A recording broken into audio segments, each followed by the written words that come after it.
Melanjutkan kisah Kenshin yang ada di video sebelumnya, link ada di deskripsi. Cerita diawali dengan memperlihatkan masa kecil Kenshin ketika pertama kali bertemu dengan gurunya, yaitu Seijiro Hiko. Beliau melihat potensi besar dalam diri Kenshin dan memutuskan untuk menjadikannya murid, di mana saat guru bertanya, "Siapa nama Kenshin?" Anda mungkin akan terkejut saat mengetahui jika nama asli jagoan kita semua ternyata adalah Shinta. Jauh dari kesan sangar dan mungkin terdengar sangat familiar di Indonesia,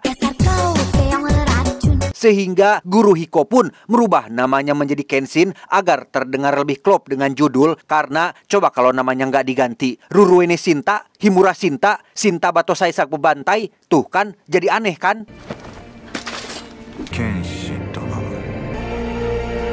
Dan inilah Rurouni Kenshin The Legend Ends.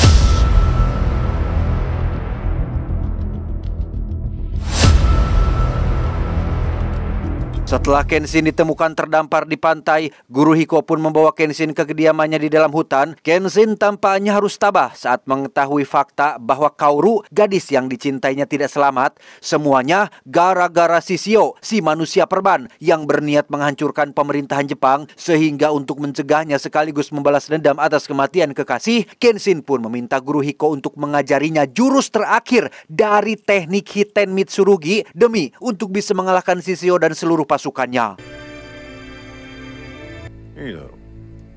Beralih ke Shishio yang sudah tiba di kota Tokyo dengan kapal raksasanya, ia langsung menembakkan beberapa meriam tepat di tengah kota sebagai tanda akan kehadirannya.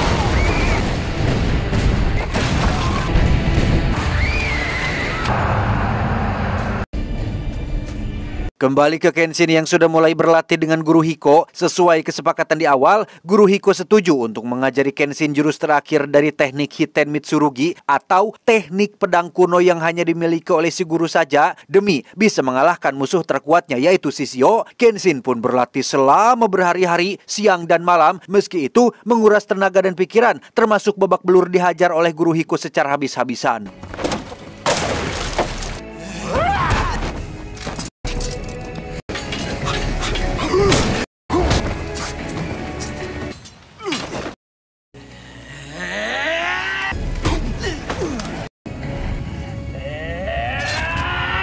Pada hari ketiga latihannya, Kenshin terlihat berada di sebuah lokasi yang merupakan Ruyuk Awi. Guru Hiko sendiri terlihat sudah memakai pakaian ciri khasnya semasa masih menjadi pembunuh sebagai tanda bahwa hari ini beliau akan mengajari jurus terakhir yang Kenshin inginkan.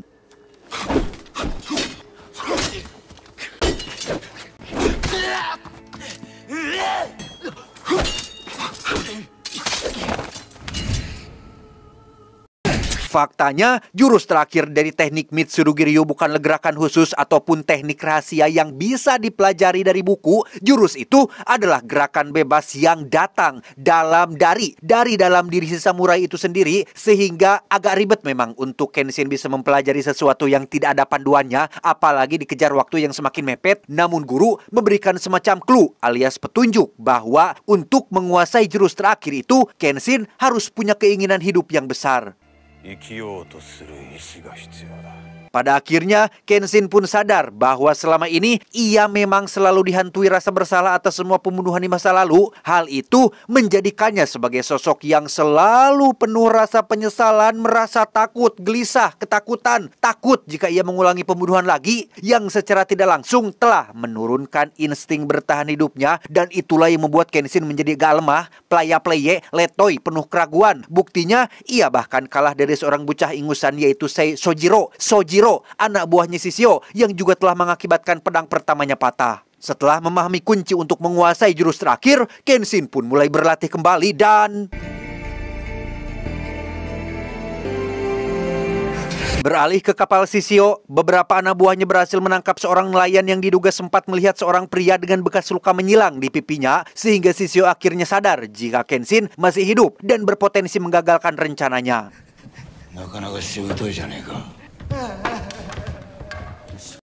Untuk itu, Shishio pun melakukan pertemuan dengan pihak pemerintah yang dipimpin oleh seorang menteri bernama Menteri Ito. Dengan dalih silaturahmi dan melakukan musyawarah, Shishio pun mempersilahkan menteri dan jajarannya untuk duduk sembari menikmati hidangan yang sudah disiapkan.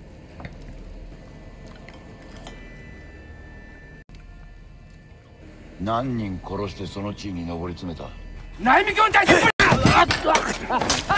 Dan ya, satu menteri pun dibunuh gara-gara menyela omongan Shishio yang belum selesai, di mana menteri Ito dan jajaran yang ketakutan pun mencoba untuk tetap tenang karena semakin mereka bereaksi berlebihan, hal itu justru akan membuat Shishio semakin brutal. Shishio pun menceritakan tentang kesengsaraannya yang sudah dihianati oleh pemerintah ketika butuh mereka, para pejabat, hampir tiap hari datang ke rumahnya minta saran dan bantuan untuk bisa menang perang melawan musuh. Giliran sudah menang dan jasanya sudah tidak dibutuhkan lagi, pemerintah dengan mudahnya melenyapkan Shishio tanpa sedikit pun merasa bersalah. Mending kalau langsung mati, ini mah di belum hidup-hidup bro, sampai kulitnya melepuh dan harus memakai perban seumur hidupnya.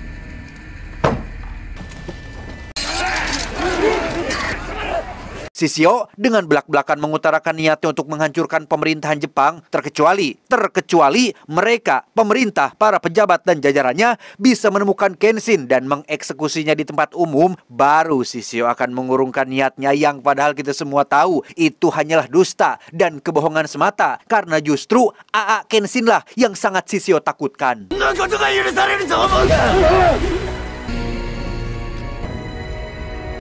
Dengan cepat, pemerintah pun menyatakan Kenshin sebagai buronan paling dicari. Hal itu sempat mendapat pertentangan dari Kapten Hajime yang berkata, apa-apaan ini nyet? Kenshin jelas-jelas sudah berjasa membantu pemerintah menang perang 10 tahun lalu, juga berhasil membantu pihak kepolisian menangkap Jin-e di film pertamanya. Sekarang, pemerintah tanpa punya malu menjadikan Kenshin sebagai buron hanya untuk kepentingan mereka sendiri.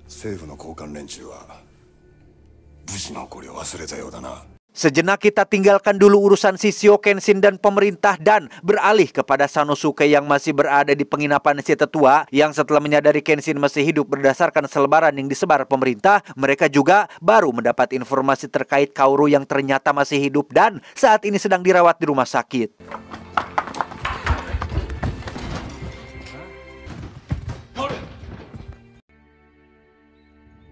Kembali ke Kenshin yang sudah siap berangkat ke Tokyo tepat saat Misao muncul di sana untuk memberitahu tentang Kaoru yang masih hidup. Hal itu secara tidak langsung telah meningkatkan semangat hidupnya dan Guru Hiko hanya bisa berpesan agar Kenshin selalu ingat bahwa hidupnya sama berharganya dengan hidup orang lain. Jangan selalu merasa bersalah, jangan terlalu menyalahkan diri sendiri. Yang sudah lalu, sudahlah, jangan diingat-ingat karena hidup menjadi lebih baik bukan karena kebetulan, melainkan karena adanya perubahan.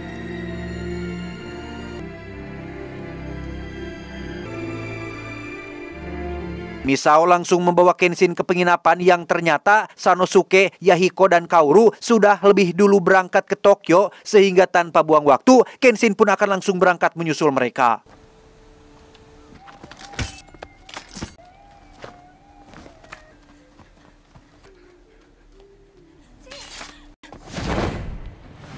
Dan ya, baru saja akan berangkat, muncullah Aoshi yang lagi-lagi ngadiriwu alias bikin repot dengan menantang Kenshin untuk bertarung. Sehingga, bikin repot. Kenshin pun langsung menerima tantangannya.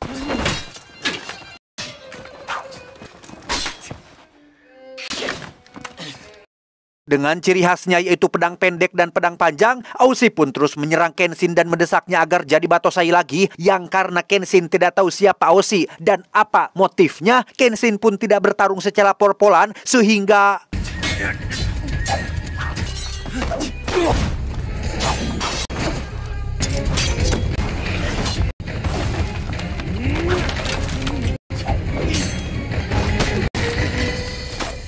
Ya, tepat saat Kenshin nyaris tersungkur, Misao ujug-ujug ikut nimbrung dengan melempar pisau dari belakang yang membuat Aoshi harus melakukan kekerasan terhadap perempuan. Melihat Aoshi tega menyakiti seorang perempuan yang notabene adalah mantan kekasihnya, Kenshin pun jadi punya sedikit motivasi atau semangat untuk melakukan pertarungan yang jika Aoshi memang mau dikalahkan, maka Kenshin akan memberikannya.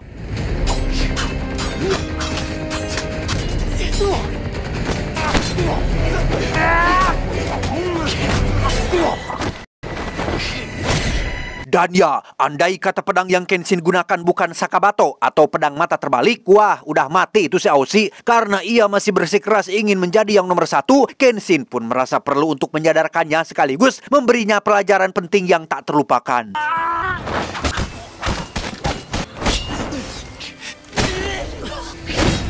Setelah Aoshita berdaya, Kenshin pun menyuruhnya untuk introspeksi diri dan pikir ulang apa tujuan hidup yang sebenarnya, yang karena waktu semakin mepet, tetua dan Misao pun langsung menyuruh Kenshin untuk segera berangkat ke Tokyo.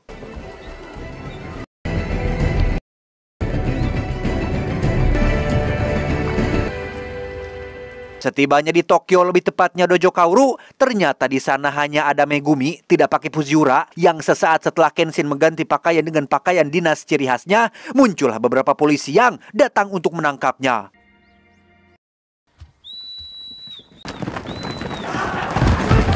Kenshin mencoba melakukan sedikit perlawanan, namun karena mereka semua adalah kroco, Kenshin hanya sedikit menghunuskan pedangnya dan pada akhirnya memilih untuk menyerahkan diri.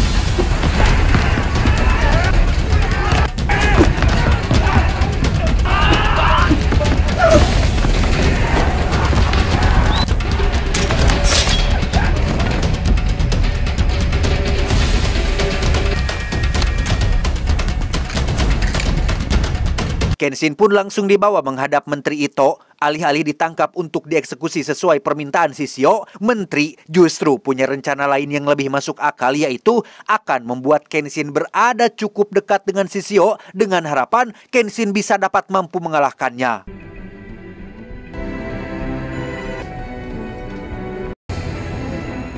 Kabar eksekusi Kenshin pun langsung sampai ke Sanosuke dan Kaoru yang baru tiba di Tokyo, sehingga mereka langsung pergi menuju pesisir pantai yang akan menjadi lokasi eksekusinya.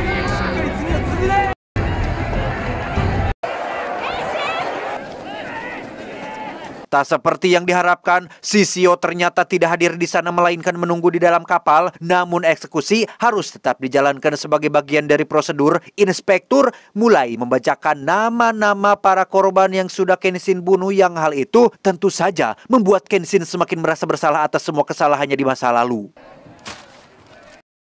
Kujoke Ao Samurai, Aizan Koyogata, Kanbe Taro, Shonaihan Hanshi. Selesai membaca nama-nama para korban, sang Algojo langsung membasuh katananya yang ketika eksekusi akan dilakukan, tiba-tiba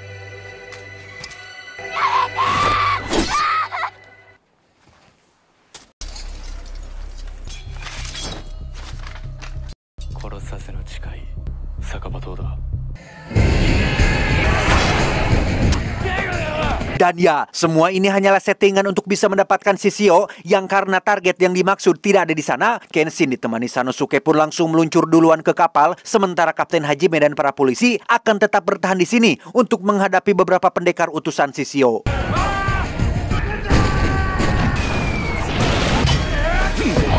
Masih dengan jurusnya, Kapten Hajime pun menargetkan satu pendekar yang masih satu aliran dengan si buta dari gua hantu dan kembali ke Kenshin dan Sanosuke yang baru sampai di atas kapal. Kenshin dengan teknik satu lawan banyak pun langsung melakukan serangan dan inilah yang terjadi. Selesai dengan para kroco, Kenshin dan beberapa polisi pun langsung masuk ke dalam, sementara Sanosuke akhirnya mendapat lawan yang seimbang, yaitu seorang biksu yang masih satu perguruan dengan pendekar biksu yang ada di film pertama, di mana mereka menggunakan tangan kosong untuk bertarung sehingga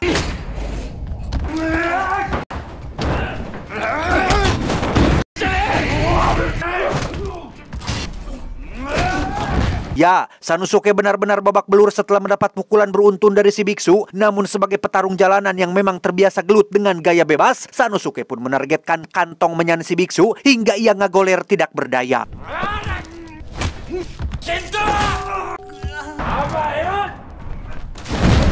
Selesai dengan kawan-kawan, kini kita akan fokus ke Kenshin yang didatangi oleh Sojiro, si bocah tukang nyengir yang masih dengan ciri khasnya yaitu ajret-ajretan dengan satu kaki. Sojiro dengan percaya dirinya bisa mengalahkan Kenshin untuk yang kedua kali, tetapi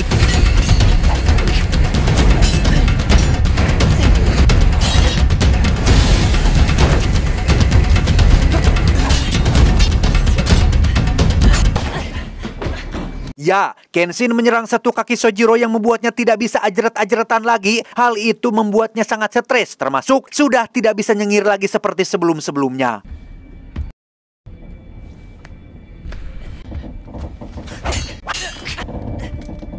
Andai kata Kenshin menggunakan pedang normal, mungkin Sojiro sudah kehilangan kedua kakinya, yang karena Sojiro masih keras kepala, Kenshin pun terpaksa menggunakan jurus Mitsurugi Ryu level 1 dan inilah yang terjadi.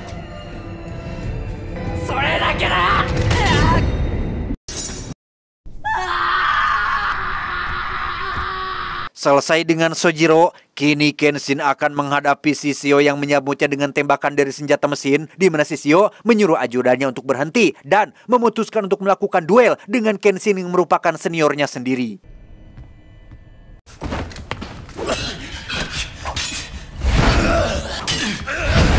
Dan ya, jika Anda penasaran kenapa pedang Shishio bisa mengeluarkan api, itu dikarenakan pedangnya dipenuhi oleh lemak maupun daging para korbannya selama bertahun-tahun. Juga ada beberapa gerigi di bagian punggung pedangnya. Ditambah, Shishio mampu mengendalikan suhu tubuhnya akibat dari insiden di belum hidup-hidup, sehingga ia bisa memantik atau memicu api untuk menyalakan pedangnya.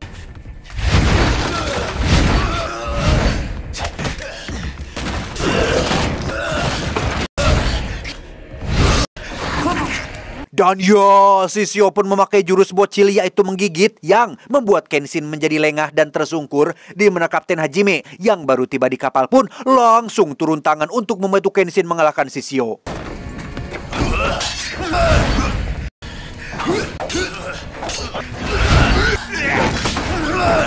Jurus Kapten Hajime yang ikonik ternyata tidak mempan untuk seseorang seperti Shishio, di mana Sanosuke yang baru masuk pun sekonyong-konyong ikut nimbrung meski tekad kuatnya tak sehebat kemampuannya.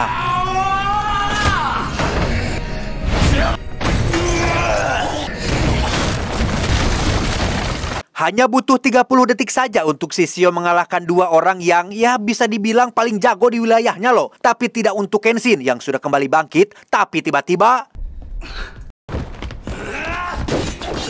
ya, muncullah Aoshi yang kini sudah sadar dan berakal sehat. Ia tidak lagi mengejar Kenshin, justru berniat membantunya untuk menyelamatkan negara Jepang.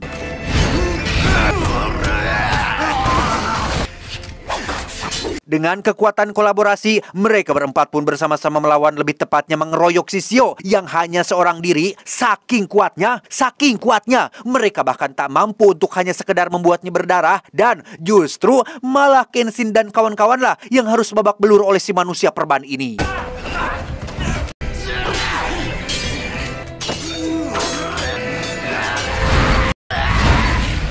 Masih tak menyerah, mereka berempat menggunakan serangan tiki-taka atau strategi menyerang secara bergantian. Hal itu ditujukan untuk membuat Shishio kelelahan, yang memang dengan kondisi tubuhnya seperti ini, Shishio diketahui hanya punya waktu 15 menit saja untuk bertarung. Lebih dari itu, suhu tubuhnya akan naik drastis dan akan menyebabkan kematian untuk dirinya sendiri.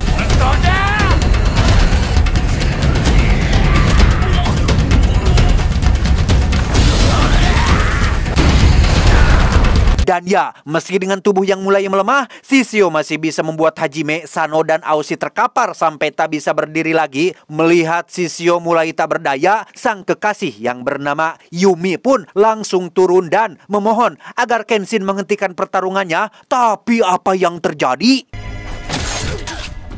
Ya, betapa terkejutnya Kenshin saat melihat Shishio dengan begitu teganya mengorbankan kekasih sendiri hanya untuk bisa menyerangnya. Namun yang paling menganjingkan adalah Yumi sendiri yang dalam kondisi sekarat justru malah berkata jika dirinya sangat senang karena akhirnya bisa berguna untuk Shishio dalam pertarungan.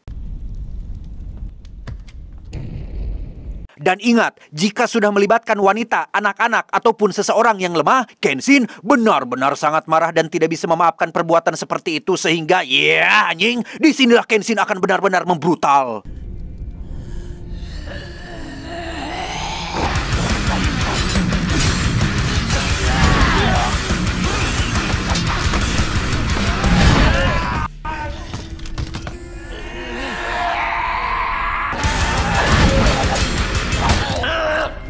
Masih tak mau tumbang, Kenshin terpaksa akan menggunakan jurus terakhir dari teknik Mitsurugi Ryu. Seperti yang dikatakan Guru Hiko, jurus terakhir ini adalah jurus yang tidak terpaku pada gerakan tertentu. Itu membutuhkan insting dari samurai itu sendiri, sehingga Kenshin mulai memasang kuda-kudanya dan inilah yang terjadi.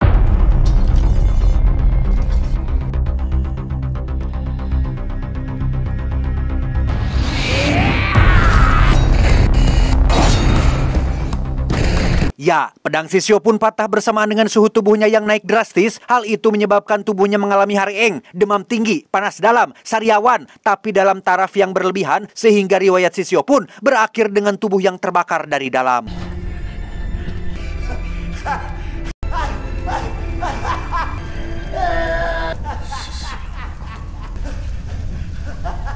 Selesai dengan Sisyo, Kenshin dan kawan-kawan pun langsung kembali ke daratan. Di situ sudah ada Menteri Ito dan pasukan yang menyambut mereka dengan bangga, termasuk memberi hormat kepada Kenshin dan seluruh samurai yang sudah mempertaruhkan nyawa mereka untuk negara Jepang ini.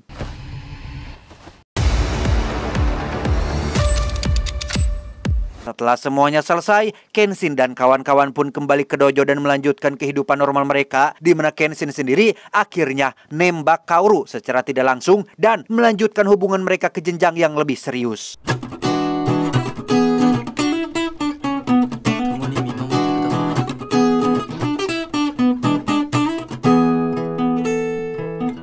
Tamat, ending yang sangat mengadrenalinkan. Selesai sudah perjuangan Kenshin melawan Sisyo yang kuat. Kalian sadar nggak sebenarnya Kenshin itu terlalu hebat jika dibandingkan dengan semua pendekar termasuk gurunya sendiri? Coba kalian perhatikan, setiap kali Kenshin bertarung, ia selalu berhasil menjadi yang pertama kali melayangkan pedang ke tubuh musuh. Kelihatan nggak? Sadar nggak kalian? Kebayang nggak kalau pedangnya bukan pedang mata terbalik? Nah lo, memang pantas sih disebut sebagai legenda. Jika Kenshin mau, mungkin Sisyo bisa Kenshin kalahkan kurang dari 1 menit. Bahkan di Sojiro dan semua pendekar pun bisa kalah cepat gitu. Bisa kalah cepat, mati mereka itu.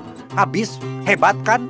Pesan yang bisa kita ambil dari film ini adalah percaya dirilah dengan kelebihan dan kekuranganmu. Jangan biarkan opini orang lain menenggelamkan suara dari dalam dirimu.